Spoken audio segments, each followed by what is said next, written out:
Here we are. Here we are. What is going on, ladies and gentlemen? Hello, how are you guys doing tonight? I hope you're doing great. I hope you had an awesome day. I hope everything is going well. We're trying to share it to some of our pages, so please forgive us if we keep looking down. We don't mean to do that. I hope, like I said, I hope you all had an awesome day, and thank you for joining us, and thank you for being patient with us. We missed last Tuesday. We had a family emergency, but we're trying to stay consistent in this year, so we are back, and we are back, and we're excited. Make sure when you come on that you share this post. Like and share. Please, when you come on, let us know who's who. Let us know who's on. Hello, everybody. How you doing? Hey, Lawanda. Hey, Lawanda. How you doing? What up? We hope everybody had a wonderful day. We did any day, like Marlon say, any day above ground is a great day. So yes, we above ground. So that's always a great day. And I'm a firm believer in that now. Firm believer in that. Absolutely. Life is short. Absolutely. So enjoy it as much as you possibly can. I'm telling you. Absolutely. You just don't know. You just do not know. So and for those of you who don't know who we are, I'm Keisha, and this is my husband, Savalis Rogers, and we are also known as Key Players. And so Key Players is we like to uplift and motivate marriages in a positive way. And we like to network with different couples. We like to share our point of view about marriage and relationships in general. We're all about pushing the positive narrative about marriage and relationships. We all about, and also not just pushing it, but getting it poured into us also. Because trust me and believe, we get just as much out of this as you all do. When you agree to that? Yes, I know I do. Yeah, we get a lot out of this. So it's been fun. Hopefully, we'll go ahead and get our coaching certification, so we won't have to do all this explaining. We just and really and truly, no, not really. If you just say if you just say you're a relationship coach or a marriage coach, everybody knows what that is. Yeah. Which is what we are without the certification.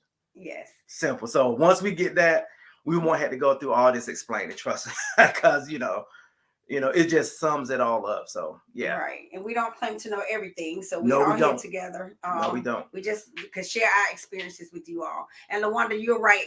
Waking up, breathing.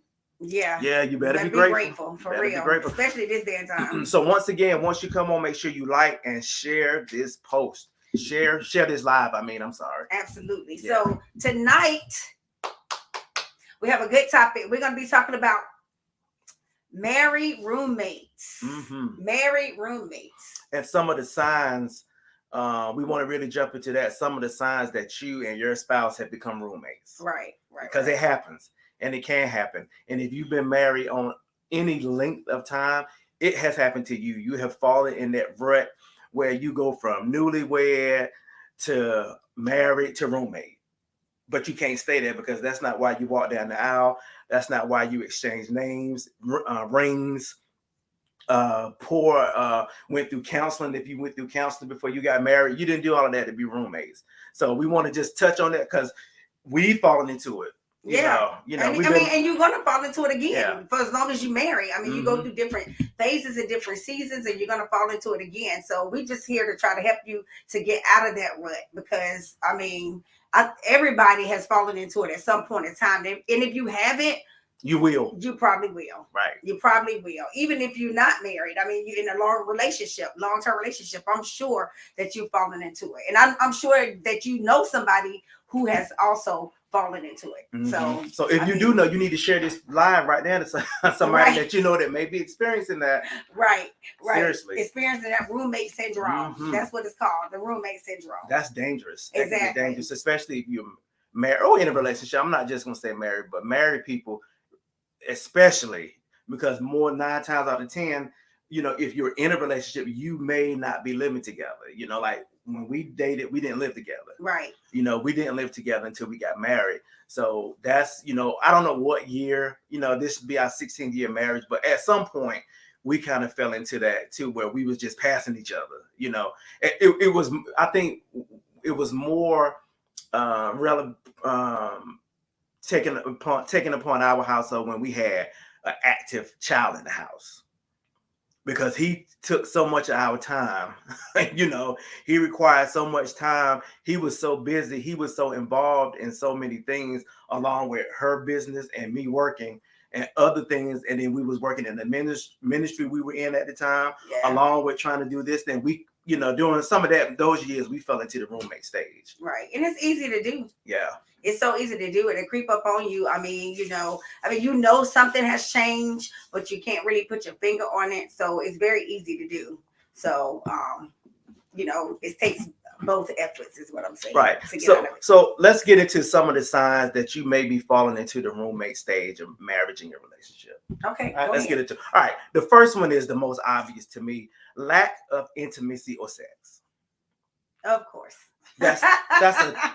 That's a telltale sign that you may be experiencing the roommate stage of marriage, right? Lack of intimacy. I say or sex. For a woman too, lack of touch. That's the second one. That was the second well, I didn't even know that, but lack of touch for a woman. Of course, for a man, it's going to be intimacy or sex. Some women too, but lack of touch for a woman. For me, I'm just speaking for myself. Now we're talking about touching without sex, correct? Right. Yeah, correct. You might want to say Yeah, lack of touch without sex. Yeah. Like all the time, it's always got to be about sex, you know. But you know, for some women, you know, I just say lack of touch without sex at all. I always think just because you touching me or you know whatever. Lack of touch can be like just a kiss. Right, exactly, LaWanda. What she cuddling. Say? I want to cuddle. Yes, out loud. Yeah. Exactly. That's what I was trying to say without saying the word. Because you know, if you say the word cuddle, it automatically get a turn off. Automatically. So yeah. Would this be considered like sometimes like if I just walk past you and just a smack on the butt? You know what I mean? But what I'm saying, I mean, is that touching? My thing is, that is touching and that's great and everything, but it doesn't always have to be on the butt. You understand what I'm saying? Like a hug or something, or just, you know, grab my hand or something. You know, that's what I'm saying. Like that. It doesn't always have to be on the butt because 9 out of 10 is on the butt. No, I'm talking just a smack and keep it moving. Not always on the butt. Okay. Yeah. Would you agree, LaWanda? Or whoever else is on here? Would you agree? Okay. What's up, Davita? Yeah. Hey, Davita. Yeah. But see, that's if that'll only apply to people who like being touched, like who are affectionate. Right. You know, if you're not affectionate, then physical touch, then that's not going to be a telltale sign that you going into the roommate stage. Now, I think the lack of sex is one, regardless of if you're affectionate or a touchy-feely person, because that's something that is a constant in most marriages, or it should be, and relationships, whether you're married or not. You know, right. LaWanda said butts equal sex. Oh, what's going on, John? Yes. Hey, John. Both butts equal sex on the mind. Not always. Well, I'm not going to say always, but the more than likely when it's a man, yeah. I mean, you know, like if you, yeah, that's what we think. So y'all don't think that, but that's what we think when you do that. But that's not always on my mind when I touch you on your butt. I promise you. Well, it's just fair to say you can touch somewhere else. Yeah, okay, you can touch somewhere else. Okay, that was our second one. No touching, no hand holding. Like sometimes in the car, she'll just rub my head, you know, or I may reach over and just grab her thigh while I'm driving. That's not sex, but it's touching. It's keeping us intimate with each other. It's keeping us connected. There you go. Absolutely. It's keeping us connected through the physical touch. Right. LaWanda says, I'm not really a physical touch person. Don't have to hold my hand, kiss, hug. But my husband likes all of that. Oh, wow. So that may be his love language. And then that's completely fine. No, that wouldn't be his. Well, yeah, I guess so. Yeah. It's definitely not hers. Right. That's according to her. That's not according to her. Yeah. Okay, what's some more? Another sign that you're falling into that is when you all are sleeping apart, and we're talking about sleep, actual snoring, right? Not sex. When you're falling into the roommate phase, when you feel like, some signs that you could be falling into the roommate phase. When you're what? Sleeping in separate bedrooms. Oh yeah, that's another. That's a sign that y'all fall into the roommate stage. Unless you got back problems or something like that, or something different. I mean, it could be a illness. I mean, that's, you know what I mean. If it's an illness, that doesn't count. What do you mean by illness? Like it could be a type of illness where how can I say? I mean, maybe the reason why you can't sleep in the same bed, like the person has. Or like if you caught COVID. Yeah, something like Yeah, that. yeah, Is yeah, what yeah, I'm yeah, saying. yeah. But Okay. I don't think this is not what this article that we got this from. It's not referring to that. It's more on the lines of say I get off work late and I come home and crash on the sofa and don't bother to get up and go in the bedroom on a consistent basis, or vice versa. Or what I mean. Lawanda, there's mattresses that are adjust to each person's body. Go ahead. Exactly. Or if say you go out with the girls and you come home late, or you understand what I'm Right. saying? Or if you I get work what two you're saying. jobs, if you're doing that on a consistent basis, that's a sign that you're falling into the roommate stage. Okay. Yeah, like that. Every now and then, yeah, that's gonna happen. You're gonna just crash on the sofa, or if you are sick or whatever with the flu, COVID, whatever have you, you may have to separate. Like when you call it, we slept in separate areas. Yeah, some don't sleep together because of snoring. That is true. That can be true. That can be very true. Yeah, but I'm yeah, that's rough. Snoring is rough, but you can put on headphones. I do. Some nights I had to put on my Beats to get through the night. Yeah, that's when I'm real tired. Yeah, that's when I'm real tired. What Davita say? Davita says work schedules has got to get up 2 or 3 a.m. and don't want to get up until 7, and one doesn't have to get up until 7. I've been trying to negotiate sleeping in the other room during the week. He's not having it. Wait a minute, work schedule. He has to get up at 2 or 3 in the morning. Yeah, and she got to get up at 7. She don't have to get up to 7. So she's saying that he does. Oh, is Davita? Is he waking you up? Is that the issue? Is that what you're saying? She's been trying to negotiate sleeping in the other room, so she won't disturb him or okay. I'm with him. Interrupting her sleep. I'd rather you interrupt me. I want my wife in the bed with me. But then you won't be able to go back to sleep. She said yes. I mean, sometimes you don't go back to sleep, but then the other times that it's okay. But yeah, I'm with John on that one. I would want you in the bed with me. That's not a good thing to get comfortable sleeping separate. They used to do that back in the days. When you look on TV, some of the TV shows like I Love Lucy and all that crap, they would be in separate bedrooms. I don't understand that myself. Well, my grandparents slept in separate bedrooms. I didn't understand it when I was younger, but as I get older, I do. Not that we're gonna sleep in separate bedrooms because I don't think he'll have it either, Davita. But what I'm saying is, as I get older, I do, because women, we go through like hormonal changes, hot flashes, and all that stuff like that, and so I understand why. You know what I mean? Right. And my grandmother, she had like rheumatoid arthritis, so so he couldn't sleep in the room with her because of that. Well, the bed differences. They didn't have the mattresses then that you could buy. Okay. You understand what I'm saying? Okay. So that's one reason why too. So I get it, but I don't necessarily agree with it, but I get it. Now, here's a good one that we all are probably guilty of. It says always apart when together. I think all of us have been guilty of that. For instance, when you go out to eat, y'all can't even have a good dinner without being on your cell phones. Everybody up here we has all been guilty of that. Yes. Everybody. Well, we got to take the pictures first. I don't. Right, I care less about that. We got to take the pictures first. Nah. But yeah, we all been guilty of that. Like when you got to eat, you just constantly on your phone. Then you might look up at each other. You might say 1 or 2 words or whatever. But or if you deliberately try to avoid spending time together, like if you in the garage working on a car, or she's knitting or sewing, or if you do activities with your kid, but you take the kids and leave her home, or she'll take the kids and leave you home. Or here's one. If you spend way too much time in church, if you give way more time to the ministry or whatever ministry you're involved in, that could be one. You don't eat dinner together. Like when I grew up as a kid, we used to, for the most part, sit at the table and eat dinner together. I don't know too many families that do that. I don't know if they do it now. I don't know too many families, because people, their schedules are super packed. Right. And then a lot of the younger couples now that we see, they together, but they both buried in their phones. Oh, absolutely. They're not touching it. You talking about they together buried in their phones? The children, the mama, the daddy, everybody like this. On the phones. Yeah, that's constantly the society we live in now. But yeah, that's together, but still being apart. Y'all don't have Right, nothing in absolutely. common. Y'all don't do anything together. Nope. If you go to a comedy club, she going to a karaoke bar, or vice versa. Or if he at the game, you at church, or everything y'all do It's is separate. apart and separate. That's Absolutely. dangerous, because if you are opening yourself up to the enemy's tricks to easily slide somebody in there. If you're not strong, if you're not committed, you definitely need to spend time together.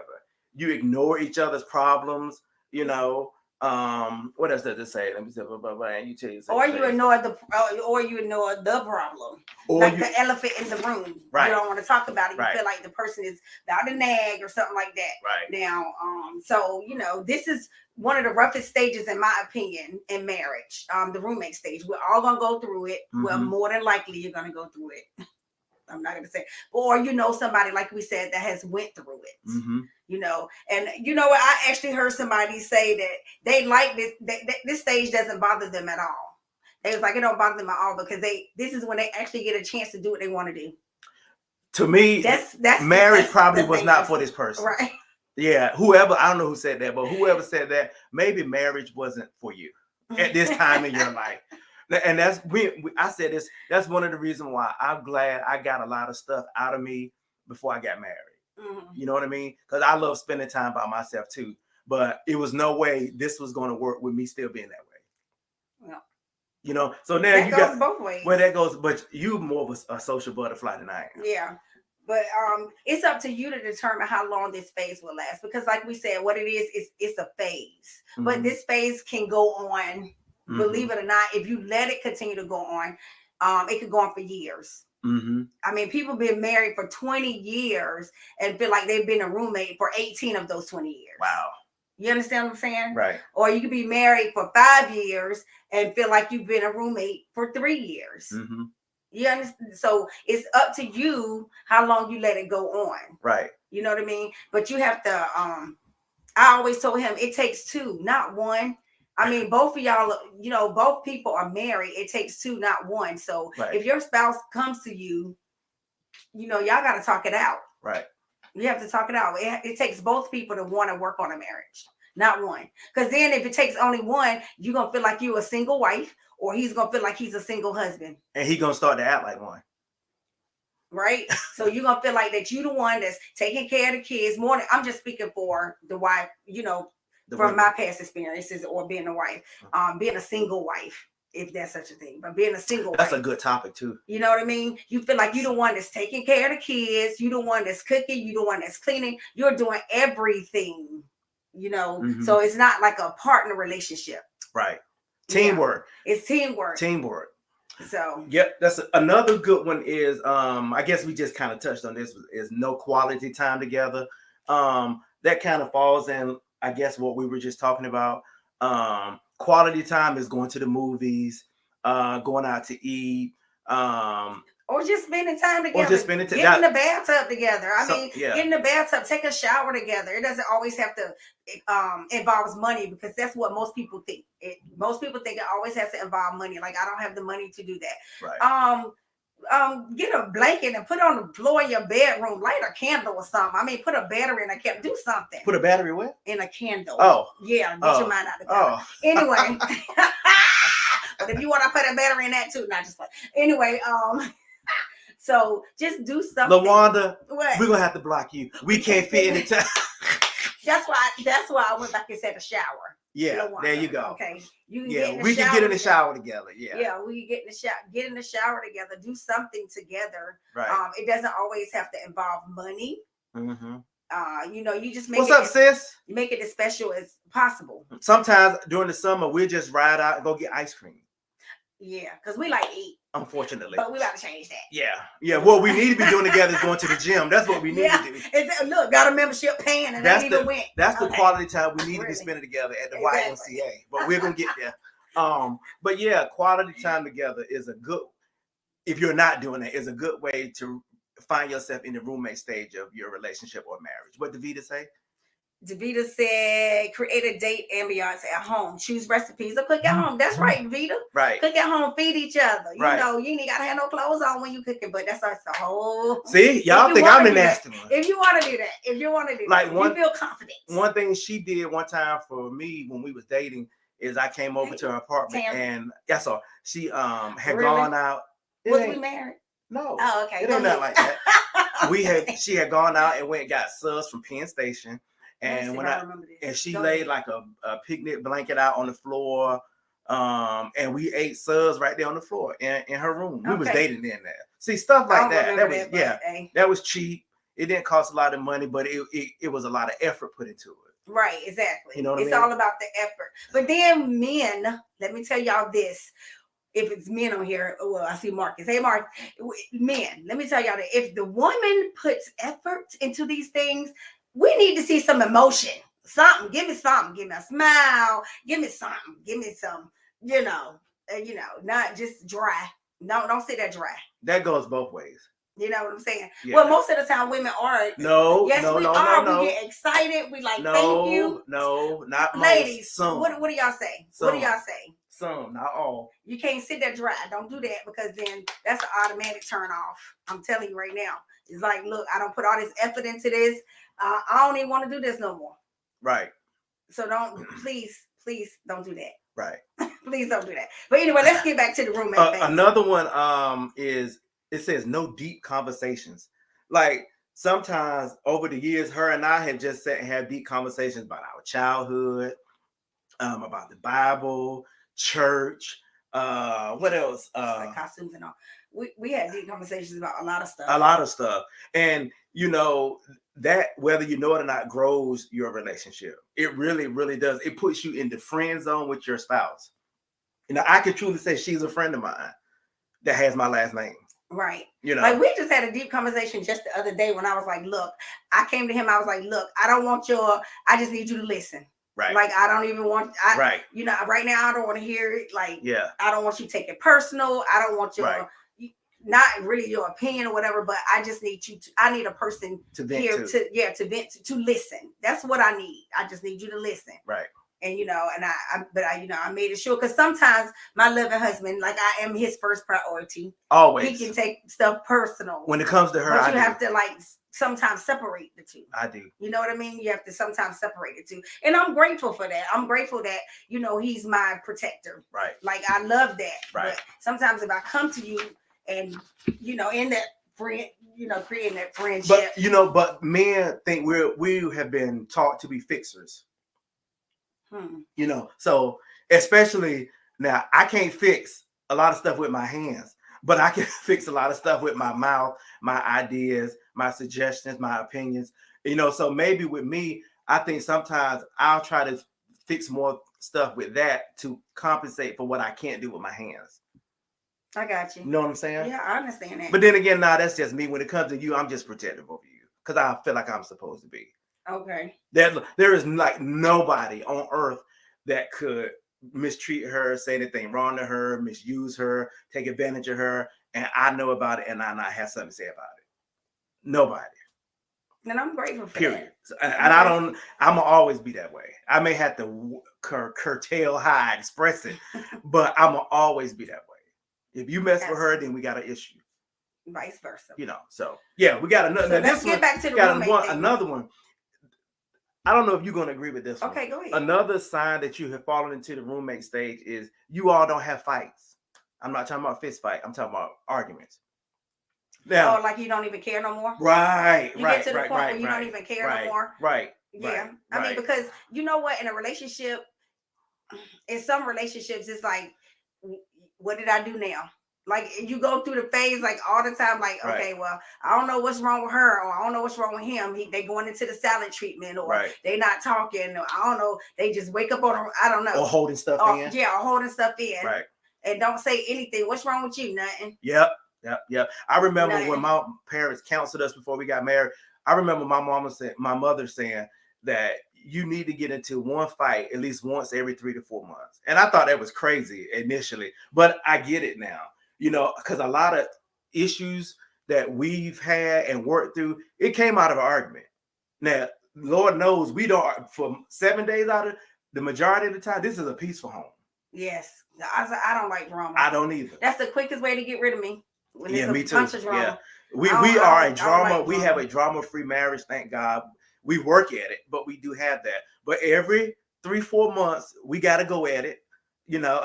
And when we do, we get the problem, you know, hopefully we get it resolved and we go on. And it just makes us that much stronger and better as a team. So if you're not fighting at all, if you get along about everything, you don't have any disagreements about nothing, y'all roommates.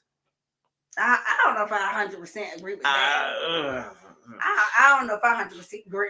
100% So agree you with that. mean you really think there are some couples who are just No, into I mean, I think that some people, I mean, you're going to have a disagreement. Yes. right. But that doesn't mean that. Well, maybe I should have said you Yeah. may be headed to that stage is what I should say. Okay, yeah, that's different. I'll say that. Yeah, that's different. Yeah. So I don't agree with that. Do y'all agree with that? Yeah. I mean, I don't know if I 100% agree with that. Yeah. Now, my thing about roommates is, you, and I'm coming from a female perspective, so you know, y'all can chime in at any time. I think that for females, like, we'll go and we'll talk to our husband or our significant other, or whoever, whatever the case may be, and then you feel like, you know, y'all talk, y'all have a good conversation. You say that you're going to change what you need to be changed, and I'm going to work on changing what I need to be changed. And we change for a little bit, but then things go back to the same. Mm-hmm. It's like, you know, the same routine, with things go back to the same. That could get tiring. Mm-hmm. That could get very tiring. And then at that point, after that point, it's like, okay, if that keeps happening, it's like, you know, I don't even know what to do. And that's when you start like kind of like pulling away. That can cause the roommate status as well. Mm-hmm. That could cause the roommate status. Yeah, go ahead. No, go ahead. And a lot of times, man, I hate to throw us under the bus. A lot of times when we are in that roommate stage, we are the last ones to know.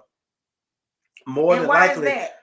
Because we are more the ones who are probably used to just being in a routine.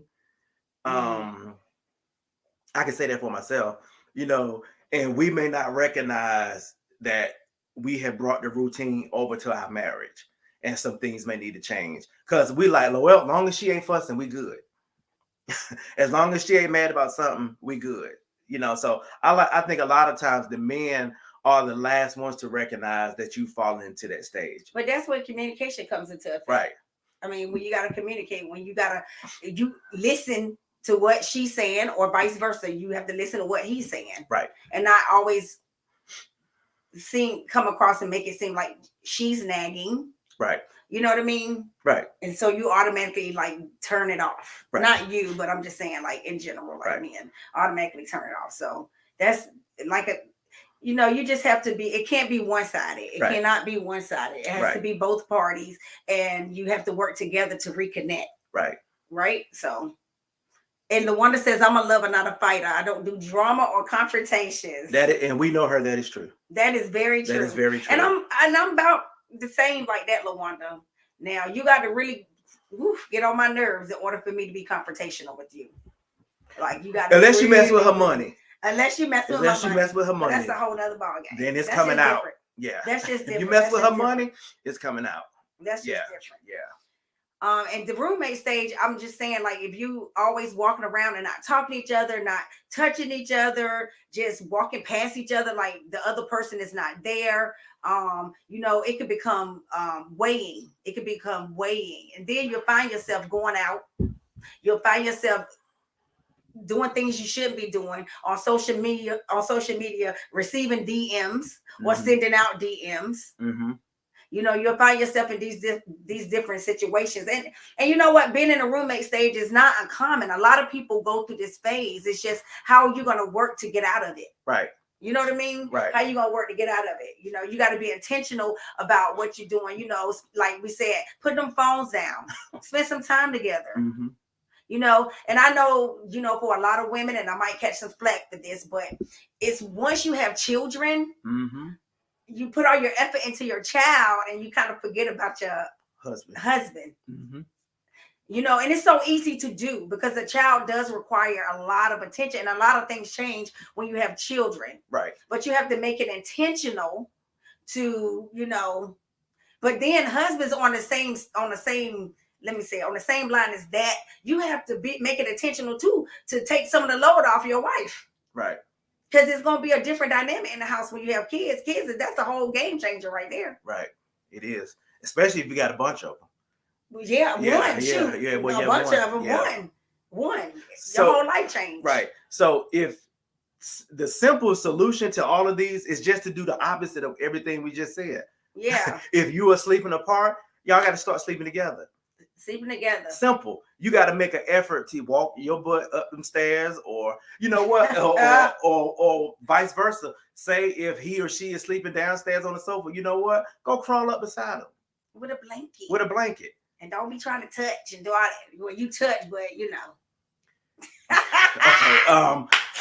The next one is touchy. If you're not touchy, that like LaWanda says, she's not a touchy-feely person, so that only applies to those of you who are touchy and like affection, you know, like hand holding and touching me in the car while I'm driving, or smack on the butt, or a head rub, or a kiss on the forehead. If you're not doing that, start doing it. You know, and tell your spouse often that you love them, or tell them, you know, you look nice today, you smell good today, you know. And when they give you a compliment, accept it. Don't point out everything that you think is wrong with you. Well, you know. Women, because women have a tendency to do that. A lot of stuff you point out, I don't see, or I could care less about. So if your spouse does give you a compliment, accept it. But that doesn't mean that the women don't like it, right? That doesn't mean that, because you know, it's just a work in progress where you have to learn how to accept those things. But earlier in this thing, you said if I do something for you, I want to see some excitement. I want to see something. That kind of goes for us. If I give you a compliment, I want you to accept it. Okay. So that'll, just because you like it, I want to know you like what I said. All right. Because that'll let me know I need to say that some more. Right. So quality time. We always talk about date nights. You know, that's a given. We say it, but you got to do it. Absolutely. We started this thing last year. We got to get back on it. Where we took a getaway every 90 days. Right. You know, that was, I don't know. I'm thinking it was wonderful. It was wonderful. Yeah, you know, if that's something that you may want to implement, because that'll cover a lot of this stuff in here. Now you'll be sleeping together, you'll be spending quality time together. More than likely, there's going to be some type of intimacy or touching. You know, there's going to be some deep conversations, especially if it's a road trip. If your spouse doesn't fall asleep while you're driving, yeah. So date nights. Find other couples that are like-minded that y'all can hang out with. We are blessed to have couples that we can go out with, whether it's to the movie, whether it's comedy shows, or out of town trips. You know, all of that, you can get some of that from if you do. But you got to be intentional. You got to work.